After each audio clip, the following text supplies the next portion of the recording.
St. David's has been a sort of rallying point, I think, for the community and the families who live here, to recognize the needs of all children, but especially those who, for one reason or another, need extra help to make their way through childhood.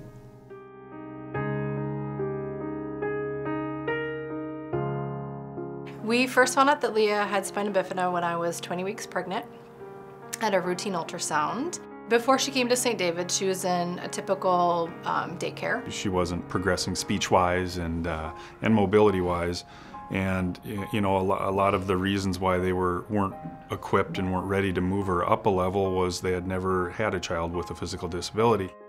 We found St. David's Center through referrals from friends who had other children with other variety of different special needs. And then when we visited, we realized this is a special place.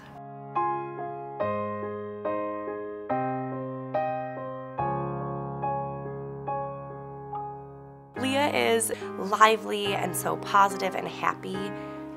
Hearing from parents that St. David's Center has changed so many of their lives, clearly we're doing something right here. The staff is amazing. We all have the same goals. The children are darling, and it's just a very special, special place. So the first few weeks here at St. David's, the changes we saw with Leah were amazing. One of our biggest fears with Leah is that she'll be treated differently, and like Jen says, treated like a porcelain doll, and people are afraid to break her. Well, I get out to the playground one day and she is just filthy dirty with sand all over her. She's got 3 other kids sitting with her, and it was quite an eye-opening experience, and that was the moment that really felt comfortable that Leah can be just like any other child. So Leah is watching these kids walk and run and climb, and she wants to do the exact same thing that they're doing, and they're watching her get around in wheels, and so they're understanding of her personal space and the fact that a wheelchair isn't a toy, so they know it's a tool, so they're respecting that personal boundary too, but they're each getting something in return, and it's laying a great foundation for, again, kids to be accepting of other kids, no matter what their challenges may be. I love seeing the kids interact with her just as they would any other child.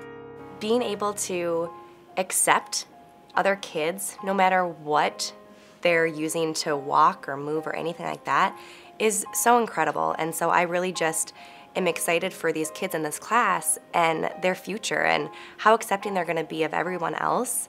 Because they've had this experience here in our class, I think it'll change their lives forever. We've just have been so accepted here, and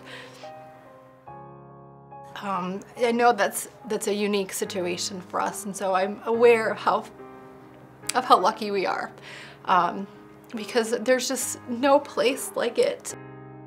For us to live close and to work close and to just be in a situation where we can drop her off knowing that she is taken care of and know that she is thriving is such a blessing. I can do it. I can do it. I'll get through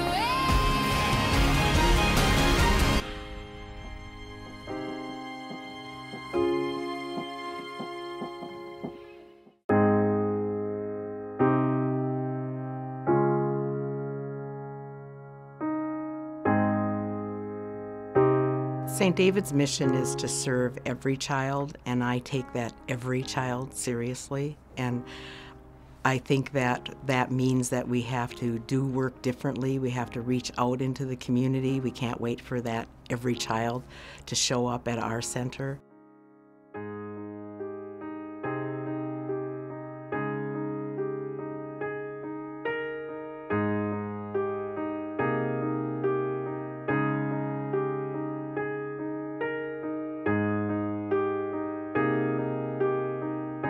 A lot of our families, they all have the idea of, or you just get to label my child that he's different than everybody else. The challenges is the stigma that comes with it. A lot of parents are blaming themselves, saying it's our fault. But once we sit down and we talked about, you know, it necessarily doesn't mean your child is different than any other kid. It just means he just needs extra help.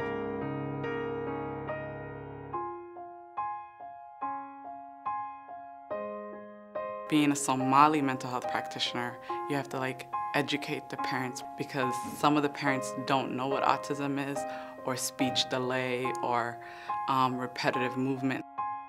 I think the impact for the community has been the understanding that earlier is better, that there's a missed opportunity if you wait until a child is 5 or 6. The thing I like the most about this job is seeing the results. We had a child who came who would kick, hit, scream, cuss, use anything that you can think of, and mom said for years they haven't left the house, haven't bought any furniture because he will break everything.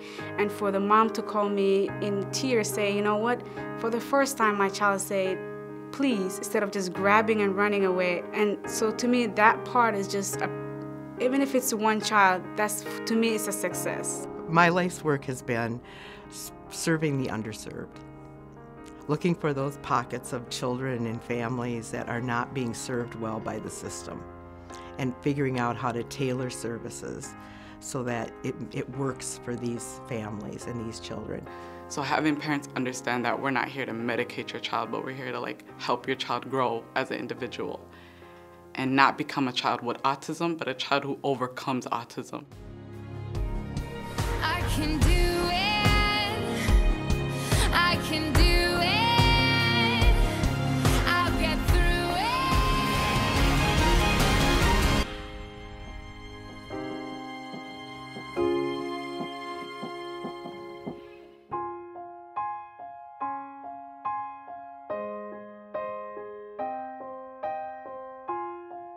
A unique facet of the ADT program is the in-home piece that we developed where practitioners or interns will go out to the home for the children that they're working with in the ADT program.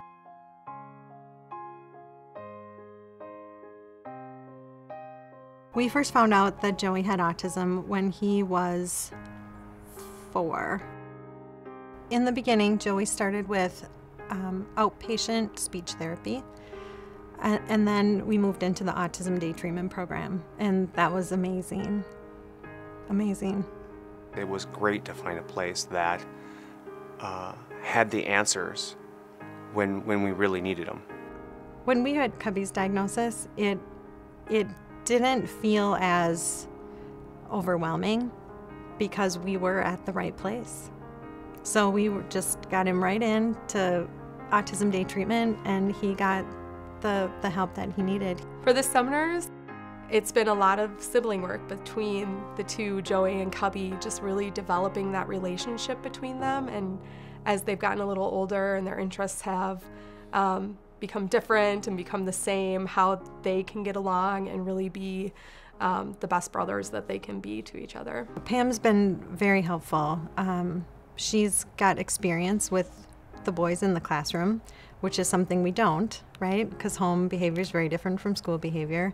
And as they started school, working with some of the special ed teachers there, Pam was able to give them some insight into Joey as to strategies that worked when she was working with him. She's been with us through this whole journey, and that's really helped us.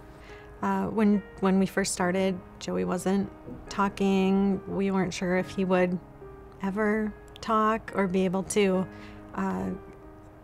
communicate with us. And now he's 10, he's in 4th grade, he's wanting to be involved socially with his classmates. I honestly didn't know if we would get there. I'd say without St. David's, I don't think that Joey and Cubby would be where they are today. I don't think they would have come as far as they have. I have stage 4 cancer, so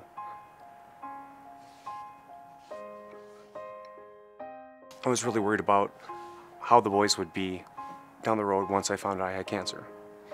And St. David's help with the boys, I know that my boys are much better off now than what they were before we were at St. David's. Advice for other families: you need to come to St. David's. It's changed our lives. I think we're a better family because of it. I think that the boys together are amazing now, and we owe that all to St. David's. I can do it. I can do